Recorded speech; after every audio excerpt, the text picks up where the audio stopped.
Dear listeners, before one learns how to master the outer world, one must begin by mastering the inner world. The path of self-mastery is not a path of force. It is a path of awareness, discipline, and removal. Today, I would like to speak to you about the 5 hindrances that silently but powerfully obstruct your progress towards self-mastery. Like boulders in a river, these hindrances disrupt the natural flow of your potential. They must not be fought.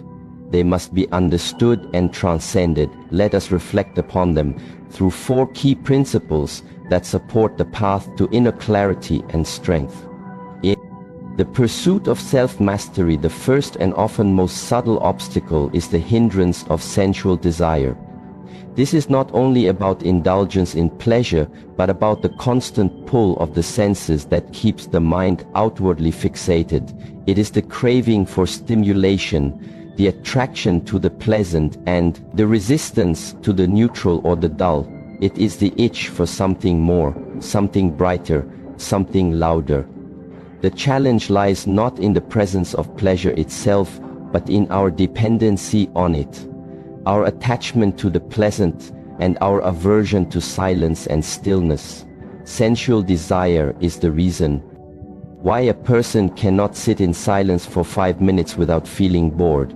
It is why our hands unconsciously reach for the phone, the screen, the noise. It is why we eat not because we are hungry, but because we are uncomfortable with emptiness. Why do we fill every gap in our day with sound or sight? Because the mind driven by desire fears stillness. Stillness becomes a confrontation with the self, and, for many, this is more uncomfortable than any physical hardship. What we must understand is that this endless reaching outward disconnects us from ourselves. It is like trying to fill a cup with water while there is a hole at the bottom. No matter how much we pour in, the thirst returns. This is the trap of sensual desire. It gives us a moment of pleasure, followed by a longer period of dissatisfaction. It does not nourish, it only stimulates. And as long as we live on stimulation, we will never develop the strength of stillness.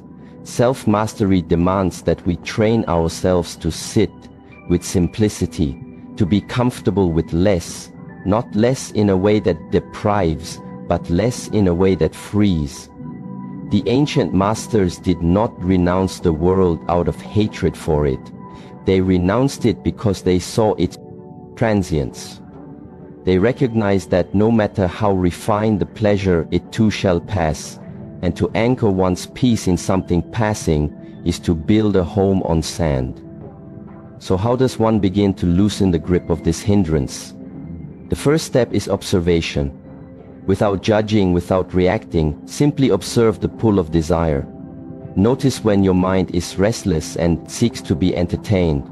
Notice when you are not hungry but still crave food. Notice when you are not lonely but still crave attention.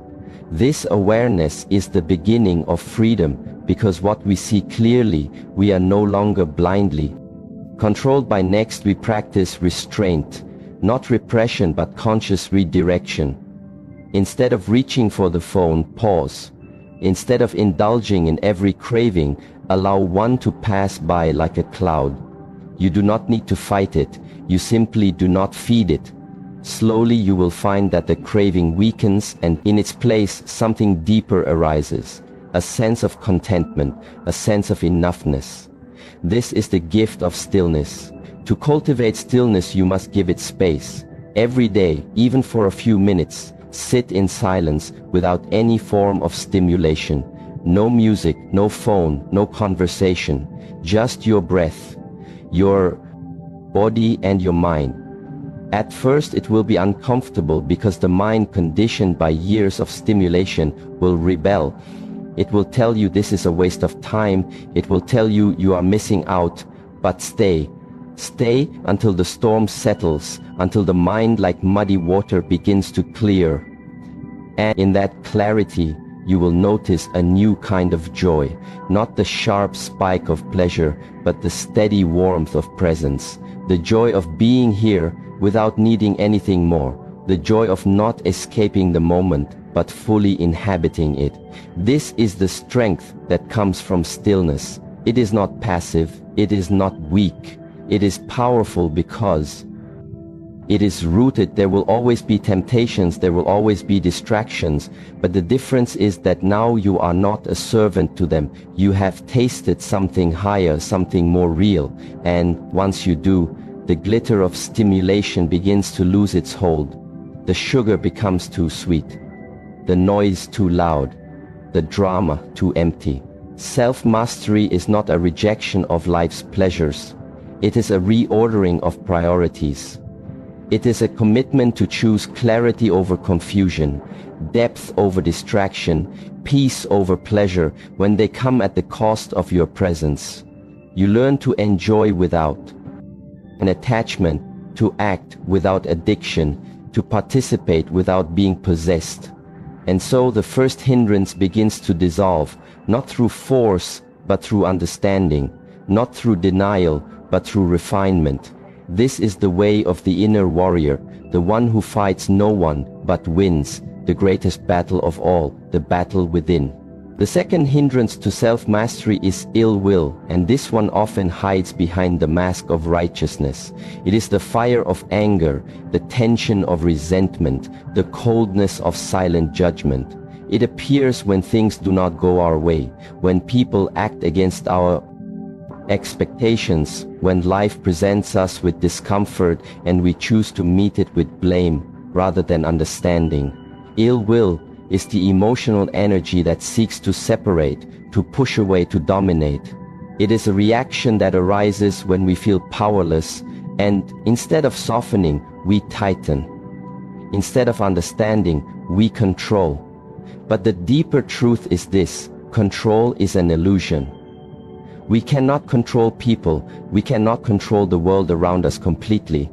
The only thing truly within our reach is how we meet what arises within and around us. The illusion of control leads to frustration because the world does not move according to our preferences. Other people have their own paths, their own pain, their own conditioning. To expect them to align perfectly with our mind is not wisdom. It is arrogance masked as justice. Self-mastery requires that we replace control with compassion. Compassion is not a weakness, it is the greatest expression of strength, because it requires us to keep our heart open, even when it is easier to close it. Anger is easy, anyone can be angry. What is rare is to meet provocation with patience, to meet insult with silence, to meet hostility with understanding. This does not mean we become passive or allow harm. It means that even when we stand our ground, we do so from clarity, not from hatred. Ill will is not only harmful to others, it is poison to the one who carries it. The mind filled with resentment is like a room filled with smoke. No matter how pure the intentions, the vision becomes clouded. A single thought of hatred can disturb an entire day. A single word spoken in anger can damage a relationship for years. And what do we gain in return? Temporary satisfaction, perhaps, but at what cost? The heart becomes heavy, the mind becomes restless, and the path to self-mastery becomes hidden beneath emotional debris. To release ill will, we must first become aware of it. Most people carry subtle forms of anger they are not even conscious of. A slight toward a colleague, a bitterness toward a family member, a grudge buried deep from the past. We hold on to these feelings thinking they give us power. In truth, they make us prisoners. To see this clearly is the beginning of liberation. When the mind becomes quiet, when we sit in stillness, the old anger often surfaces. This is not a mistake, this is healing. The practice is not to push anger away, but to observe it without feeding it. Notice how it rises where it lives in the body, what thoughts it attaches to. Just watch it like a flame in a lantern. If you do not add more oil, it will flicker and fade. In this space of awareness, compassion naturally arises. Because when you see your own anger clearly, you begin to see the anger of others not as evil but as pain unprocessed. When someone hurts you, they are often acting from their own suffering. Their aggression is their weakness, not their power. This insight does not excuse harm, but it transforms your response. Instead of reacting, you pause. Instead of attacking, you inquire. What is really needed here? Is it to speak? Is it to let go? Is it to step away? These choices become available only when the heart is not consumed by ill will. And the only way the heart becomes free is through repeated practice, through the cultivation of compassion as a living force, not a distant idea. To develop compassion, we can begin with ourselves. Notice how harshly we speak to our own mind when we make mistakes. Notice the impatience, the inner critic, the self-directed anger. This too is ill will, and it is often the root of how we treat others. If you cannot forgive yourself, your capacity to forgive others will always be limited. So speak gently to your own heart. Sit with your pain as you would sit with a friend. Offer your own mind the same kindness you long for from others, then extend this kindness outward, in small moments, in quiet ways. Listen without judgment, speak without blame, walk through life with the intention to understand more than to be understood. This is the way of compassion, not control. And from this space, real strength arises. Because nothing can disturb the one who no longer takes offense. Nothing can shake the one who no longer needs to win every battle.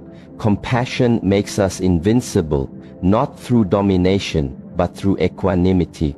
The more you practice this, the more you will see ill will fading from your mind, not because the world changed, but because your way of seeing it did. The people who once angered you will still speak. The situations that once triggered you will still occur, but your inner world will no longer be moved so easily, and this stillness is the beginning of true power. So as we continue the path of self-mastery, let us remember that the goal is not to control life but to live it wisely, and the wisest way to live is not with clenched fists, but with an open heart. The third hindrance on the path of self-mastery is sloth and torpor, and it is one of the most underestimated enemies of growth. It is the dullness that creeps into the body, the heaviness that clings to the mind, and the silent voice that says, not now, maybe later, perhaps tomorrow. It disguises itself as rest, but it is not the rest that restores. It is the stillness that stagnates. It feels like peace on the surface, but underneath it is resistance. It is not physical exhaustion, but a spiritual weight that holds us back from becoming fully alive. This hindrance does not always shout, it often whispers. It tells you there is no point in trying. It convinces you to wait for the right moment, the perfect condition, the spark of motivation. But that spark rarely comes on its own, because energy is not a gift, it is a result. It is something that is generated through action, not before it. The mistake most people make is believing that they must feel ready before they begin, but readiness comes from movement, not from idleness. Sloth and torpor are not merely about laziness, they are the absence of clarity and direction. When a person wakes up without purpose, the mind has no reason to be sharp, the body has no reason to rise with strength, and so both fall into a dull rhythm, a kind of drifting existence. We begin to fill our days with minor distractions, small comforts, and meaningless routines, not because they nourish us, but because they require no effort and ask no questions. To overcome this hindrance, one must first awaken to it, become fully honest about the difference between true rest and subtle avoidance. True rest leaves you refreshed, avoidance leaves you more tired. Energy over excuses is not about forcing the body beyond its limits, but about refusing to be ruled by inertia. It means choosing movement over delay, intention over vagueness, action over passivity. The body and mind are connected, and one influences the other deeply. When the body is inactive, the mind becomes cloudy. When the body is heavy, the spirit begins to sink. So one of the most powerful ways to clear sloth and torpor is to start with the body. Stand up, move, breathe deeply, stretch with awareness, walk with purpose. Each time you move your body with intention, you signal to your mind that you are present and engaged. In our training, we emphasize discipline, not to punish, but to awaken. Because discipline builds momentum, and momentum creates clarity. The simple act of doing something regularly with full attention is enough to break through the fog of a torpor. Whether it is meditation, movement, or mindful work, consistency is the key. And when you feel that heaviness again, do not wait for it to pass like a cloud. You must walk through it, step by step, breath by breath, until you emerge on the other side. Another important aspect is environment. Just as a plant cannot grow in a dark room, your energy cannot flourish in an uninspiring space.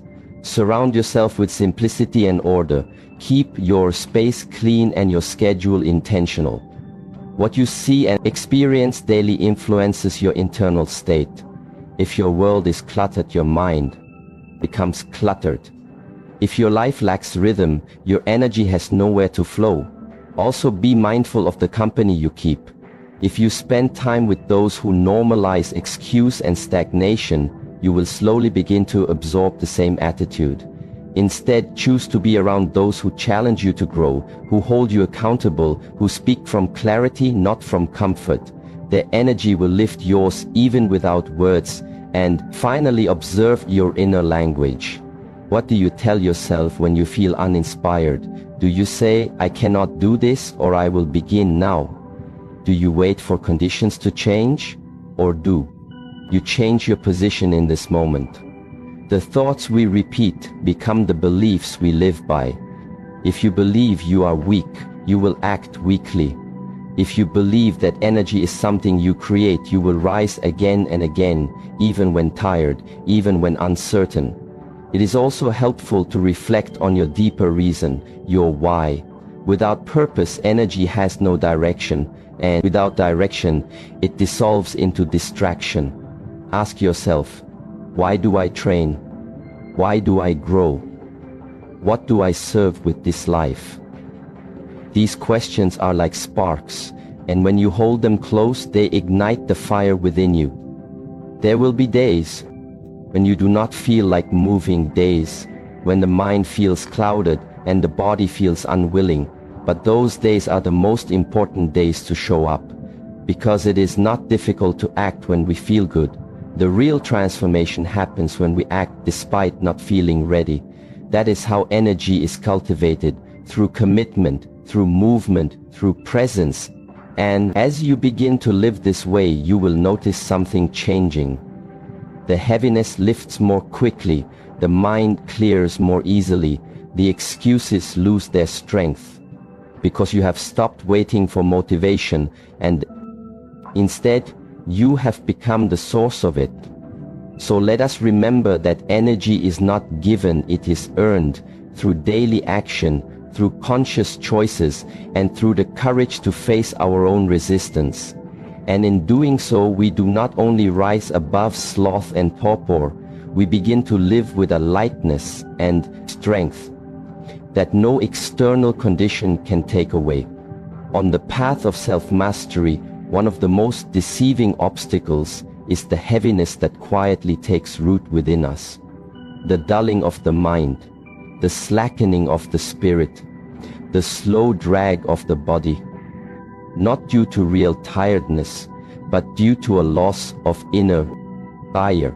This is the hindrance of sloth and torpor, and it does not always arrive with noise. It often enters silently. It settles slowly, making us believe we are simply resting, when in fact we are avoiding the work of becoming. Sloth and torpor are not laziness in the common sense. They are deeper, more subtle. They are the lack of energy, not from exhaustion, but from disconnection. A person can sleep long hours and still wake up heavy, not because the body needed more sleep, but because the spirit has not been stirred to life.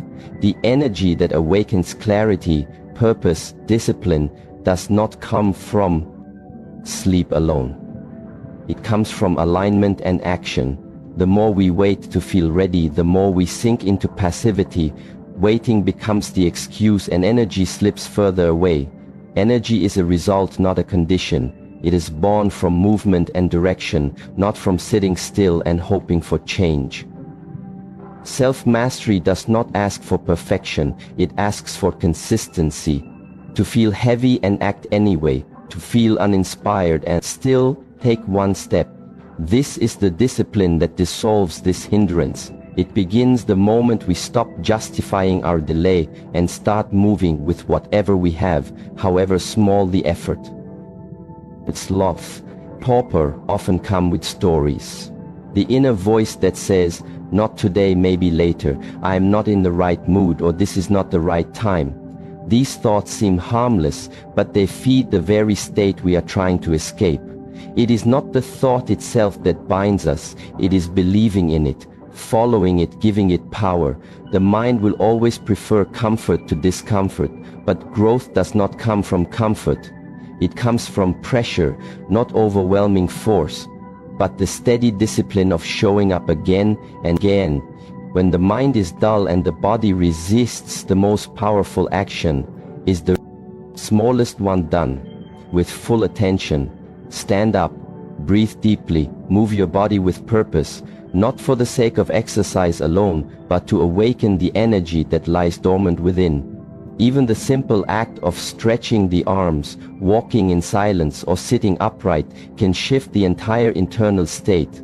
The body and the mind are deeply connected, and the posture of the body becomes the posture of the spirit. To live with energy is not to avoid rest, it is to rest with awareness. To act with clarity, to move with intention. Sloth steals time not because it takes hours away, but because it steals the life inside those hours. It turns days into repetitions, moments into dull shadows. But with awareness and discipline, we turn that around. One breath at a time, one action at a time. Another aspect to recognize is that this hindrance thrives in confusion. When you do not know what you are doing or why you are doing it, your energy scatters. Clarity is power. When you rise in the morning with clear purpose, when your steps are guided by intention, your mind becomes sharp and your body follows. So take time each day to reflect on why you walk this path. Why you seek self-mastery. What do you serve? What is your deeper reason? Because when your why is clear, your energy has a direction. And where there is direction, there is less room for stagnation. This energy is not something magical. It is something we train like a muscle. The more we use it, the stronger it gets. And the less we use it, the more it fades. Training the mind to stay awake requires routine but not mechanical repetition. It requires presence. Do your practices with full attention. Eat with mindfulness. Speak with clarity. Move with awareness. Slowly the fog of torpor begins to lift, and in its place the light of presence returns. Be mindful also what you feed your senses. A distracted mind is more likely to fall into this dull state because it is constantly pulled in many directions. Create a space around you that supports discipline, not temptation. Simplicity is not only an external choice, it is an internal one. Let your space reflect your intention, and your energy will begin to mirror it. There will always be moments when you feel low, when nothing inside you wants to rise. In those moments, do not wait for motivation. Do something small. Stand tall. Drink water. Take a few conscious breaths. The moment you act, the energy begins to return. This is the law of movement. The hardest step is the first, and once that is taken, the rest will follow more easily.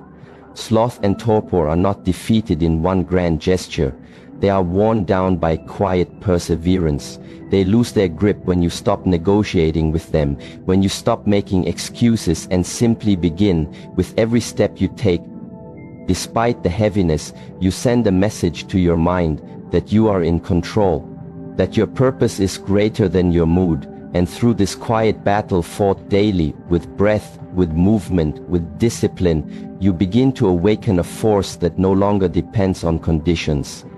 You become a source of energy rather than a seeker of it, and this is what makes you unshakable.